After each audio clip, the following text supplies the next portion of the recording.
Luiz, acontece o seguinte: o Hitler já tinha escrito no Mein Kampf de que ele avançaria em direção ao Lebensraum, espaço vital. Espaço vital é aquela região da Ucrânia e um pedacinho da Belarus, né, onde seria o grande celeiro da nação alemã. Hitler nunca escondeu que via os eslavos como subraça, nunca escondeu, e ele e seu movimento, que pregavam contra o comunismo, que eram anticomunistas. Isso estava escrito lá no Mein Kampf. Isso é uma coisa. A outra é que a União Soviética ela tinha tanta certeza de que ela seria atacada pelo Ocidente que eu tive o prazer agora de visitar. Eu cheguei tem 30 dias, não, vai fazer 30 dias, né? Não, está fazendo 30 dias hoje que eu cheguei da Belarus. E eu tive o prazer de visitar a linha Stalin. A linha Stalin era um complexo defensivo muito parecido com a linha Maginot, só que bem maior, né? Ele era uma linha que seria bem maior do que a linha Maginot, bem mais completa. E a União Soviética começou a construir a linha Stalin no final da década de 20. A linha Stalin ela fica onde hoje é Belarus, porque depois era a Polônia, né? E aí a Polônia não fazia parte da União Soviética. A União Soviética só vai recuperar o seu território polonês, porque a União Soviética toma da Polônia o que era da União Soviética, o que a União Soviética perdeu no Tratado de Versalhes, entendeu? Que é a região de Brest, que eu também visitei a fortaleza de Brest. Agora, uma coisa fantástica.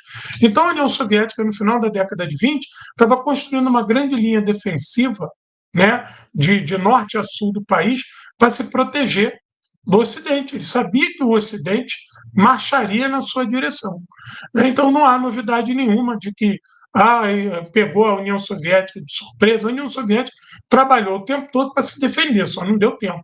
E a outra coisa é o seguinte: a palavra Grande Guerra Patriótica ela é uma palavra que ela surge no pós-guerra. Ela se torna um sinônimo conceitual, digamos assim, a partir do pós-guerra. Durante a guerra, ela era dita como de forma genérica. Essa daí é uma guerra patriótica. É a nossa guerra patriótica. É a guerra pela pátria. Por quê? Porque se percebeu logo no início que as tropas fascistas estavam entrando na União Soviética para exterminar o povo soviético. A quantidade só na Belarus foram mais de 12 mil aldeias, povoados e vilarejos destruídos. Eu tive lá em Katyn, só na região de Katyn foram 140 e tantas vilas calcinadas. Tive lá no monumento de Katyn, é uma coisa terrível. Tu vê a maquete de quantas casas, igrejas e povoados viraram cinza, com as pessoas dentro e com a documentação dessas pessoas. Inclusive, você apagou a existência dessas pessoas, as gerações passadas dessas pessoas, né? Então, a União Soviética percebe que a guerra contra ela não é uma guerra igual foi feita na Holanda, igual foi feita na França, igual estava sendo feita na Inglaterra. Era uma guerra de extermínio. E o próprio Hitler fala isso. Pouco antes de começar a Operação Barbarroja, ele vai dizer o seguinte: atenção, que a guerra no leste é algo completamente diferente do que foi feito até agora. Nós deixaremos alguns pudores para trás. Frase de Hitler já avisando. E aí a criação dos Einsatzgruppen, os esquadrões da morte, né? E vão se especializar na maneira de matar e exterminar, porque também existe esse mito: o exército alemão não fez maldade.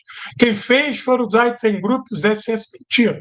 Todo mundo lá fazia maldade. Claro que você mandava os Einsatzgruppen à frente, eles matavam todo mundo, faziam o diabo e ia embora.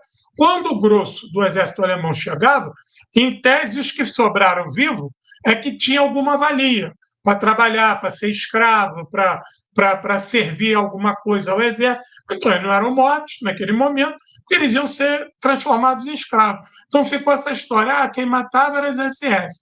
O exército alemão, quando chegava, não matava. Não matava o quê? Porque se você se negasse a trabalhar, tu ia morrer. Era escravizado, passava fome, apanhava, era ser viciado, estuprado, só não era exterminado no início.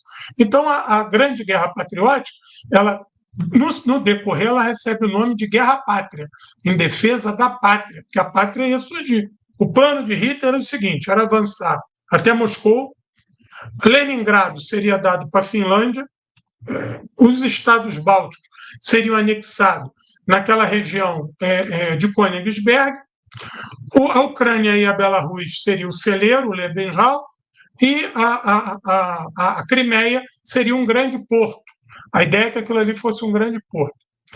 De Moscou para trás, os planos alemães davam conta que talvez a União Soviética ainda existisse por um tempo, que ela iria recuar, ia tentar se reorganizar, mas era a senha para a entrada do Japão na guerra e também da Turquia, porque a Turquia estava doida para entrar na guerra, só estava esperando a situação de Moscou ou do Cáucaso ser abalada para que ela entrasse. E também nós não podemos esquecer que a situação do Irã.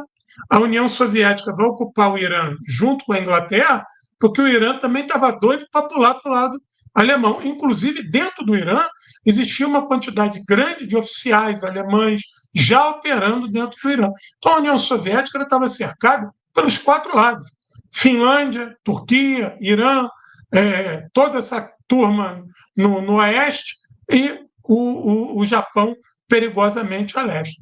A União Soviética sabia que ela não existia, não tinha para onde correr.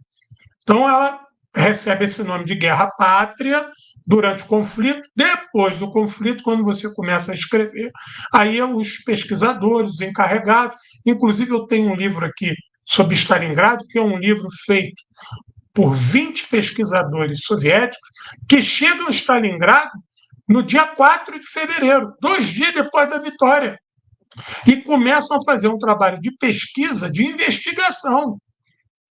E a partir dessa investigação, que foi uma investigação pioneira, é que se começa a desenhar os escritos do pós-guerra. E aí, no pós-guerra, é que vai receber o nome de Grande Guerra Pátria, ou Grande Guerra Patriótica, que aí resumia o esforço do povo soviético. A nomenclatura de Primeira Grande Guerra Mundial, Segunda Grande Guerra Mundial, isso era uma nomenclatura ocidental.